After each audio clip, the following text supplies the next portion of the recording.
Davis, EVP Managing Partner here at Assembly Global. We're back here at Possible 2026. Welcome to our Content Cabana. We're coming at you live from Miami. I'm joined here by Josh Ginsburg, Vice President of Business Development at Simon Property Group. And I'm actually really thrilled to be closing out our week. It's been a hot one with Josh here. Simon is building something really interesting at the intersection of retail media, physical space, and brand experience. Josh is right in the middle of all of it. Josh, thank you so much for being here. Thank you. Just a few questions for you. Yeah. So first off, Simon Plus has reached real scale now, especially what we're in year 2? I'm sorry? Simon Plus, year 2? Heading into year 2. Okay, very exciting. What does a loyalty program of that size open up for advertisers? Oh, it's actually really exciting. So a couple things. One, the Simon Plus gives us intelligence, and the intelligence gives us precision. So from our standpoint, it's going to open up doors for us in terms of, instead of having a broad-based offering, we can actually deliver high-intent audiences in a targeted way that's going to deliver business outcomes that are going to be much more efficient for them. And where there may have been some opportunities that we didn't necessarily get to participate in previously, Simon Plus is going to help close that link for us. And I think it's going to be exciting because we'll be able to work with non-endemic partners in a way that maybe we haven't been able to before. Very cool. Yeah.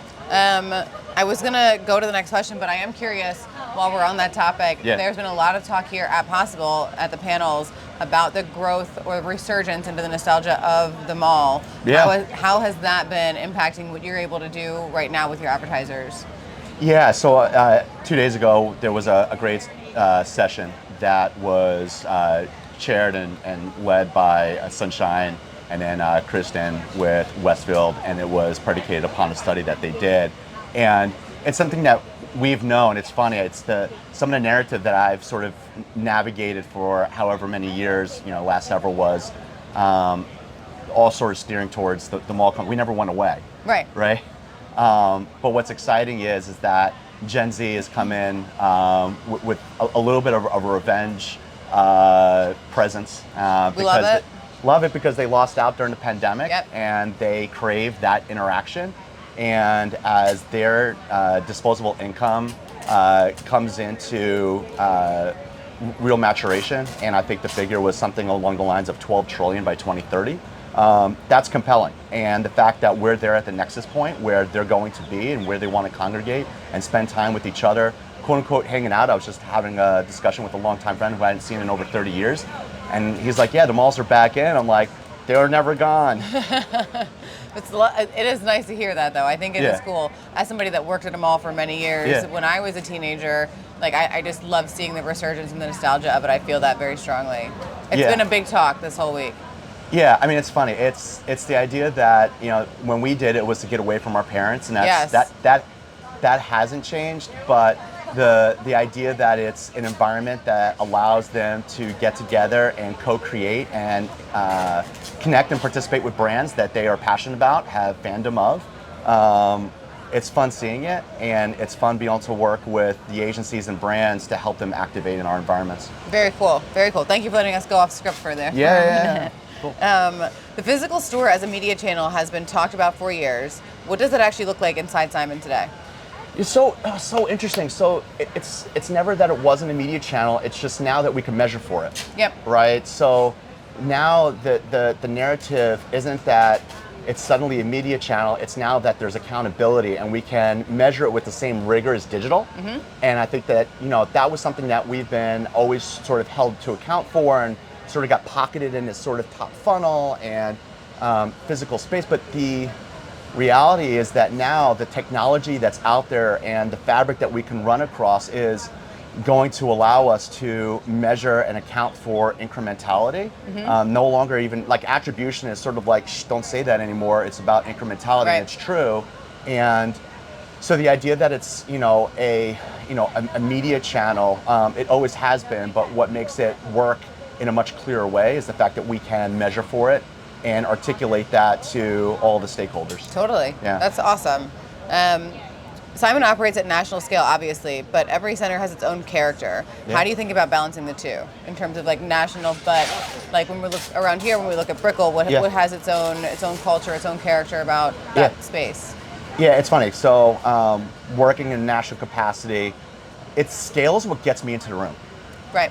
Right. I mean, the reason people want to talk with us is because we're at 215. You're everywhere. Yeah, 215 plus centers in North America, number one, globally. So scale gets us at the table, but our ability to execute with flexibility at a local level is what sets us apart. For sure. Right. So when you think about each of our centers, you mentioned Brickell City Center. I mean, it has its own tenant mix. It has its own demography and culture and what have you. And then with that little bit of, and probably a little bit more than a little, help from AI, the way in which companies are able to deliver targeted messaging, that is a localized nuance that is even more empowered today than it ever has been. So national scale is what gets us in, but it's our ability to localize and execute at the field level that is what is table stakes and sets us apart. It sets you so far apart, and I think it's so impactful for your advertisers and your brands that you work with. It's very unique. Yeah, yeah, 100%. You've built experience-led activations with some major partners. What makes one of those really work? Yeah, it's interesting. So I'm probably posting too much on LinkedIn these days, but I love your LinkedIn posts. Maybe too much, but so I posted this past week on a pop-up that Yves Saint Laurent did. I saw that. Yeah, with Sephora and that looked awesome. It was I'm great. also a fan, but like I read your whole post on that. It was really cool. Yeah, no, it was well done, right? And so somebody had posted, had liked it, and then posted a question, which was exactly what you just asked, which is, this is great, but like, what makes this work? And I'm probably going to do a an injustice to the brands and a lot of good thought work that went into it, but it's a lot of what we've been hearing this week, which is sort of this nexus and sort of convergence of co-creation, bringing value, and energy exchange. What I mean by energy exchange, it's like having the right person at that set, articulating the brand and putting it into that person's hand to be able to have that tactile experience. Yep. But then the way that the set was set up, for this one in particular, was that it was its own sort of social media Instagrammable moment. So people could participate with it in a way that also aligned with how they want to communicate with their friends and share and what have you. So if they had a good experience, they're going to post on TikTok. Make they're a going to post on moment. 100%. Yeah. So what's interesting is that like that IRL thing for so many years was just thought about in this like one-to-one place. And now because of social media, you have that positive experience. You don't actually have to go physically tell to people. You post, right, and that starts to obviously spread spider out and ladder off. Yeah, that's awesome. I think you were just talking a little bit about measurement and how important it is to everything that you do. Yeah. It's really been an unfinished business of in-store media for a long time. How are you thinking about it now in terms of just evolution? Yeah, an ongoing evolution. Yes. So, I mean, I don't know how you feel about it, but I feel like every few months there's a new company or a new way of going about measurement and incrementality and talking about it. And it's like, no one wants to talk about the funnel because everybody wants to say it's this antiquated term, but then you sit down and you start talking about it and it's still, well, we can deliver measurement and attribution and data from top through to the bottom at the performance level. The way we're tackling is twofold. On our side, without any sort of deep collaboration with any partners, we're looking top funnel with somebody like an M4 to be able to gauge, assess, evaluate brand lift. We're working with companies that do footfall traffic, and so we know where they saw it and where they're going, and then using a set of control versus test methodologies to be able to delineate and have certainty around the fact that they saw it within a certain lat long, and they then went to another store or inside of our store, and then from there.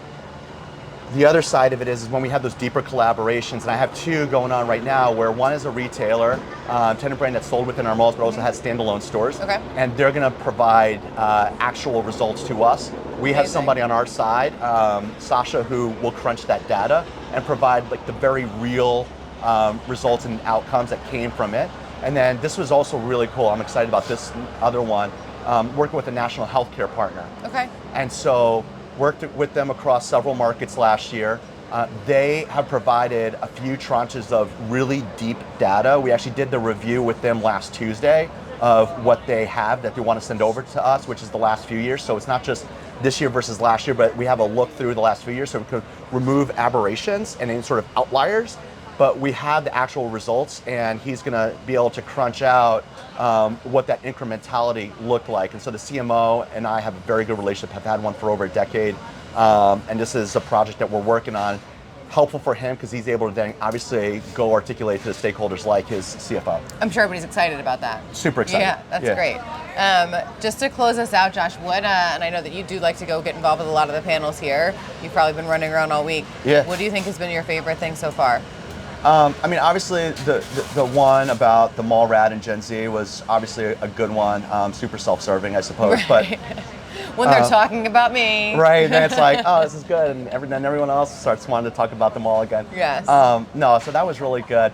Adweek did a great one up at the Nobu House, and they had, on the panel, they had Mars, they had Edge, they had the CMO for HalloweenCostumes.com. Oh, cool. And one of the takeaways, which I thought was really cool and profound, is that we've been in this hunt over the last few years or whatever it is about data, right? And it's like just hoarding all this data and then taking it and then identifying sort of those target segments and then just being laser focused on those target segments. And you heard it at CES where everyone said, hey, like we actually need to step back and quote unquote brand. Right. Like in our sort of zeal and effort to focus with like precision on that target audience, all these tangential audience that could be brought in and make an impact and want to participate and be interested in our brand and then ultimately get them into that flywheel.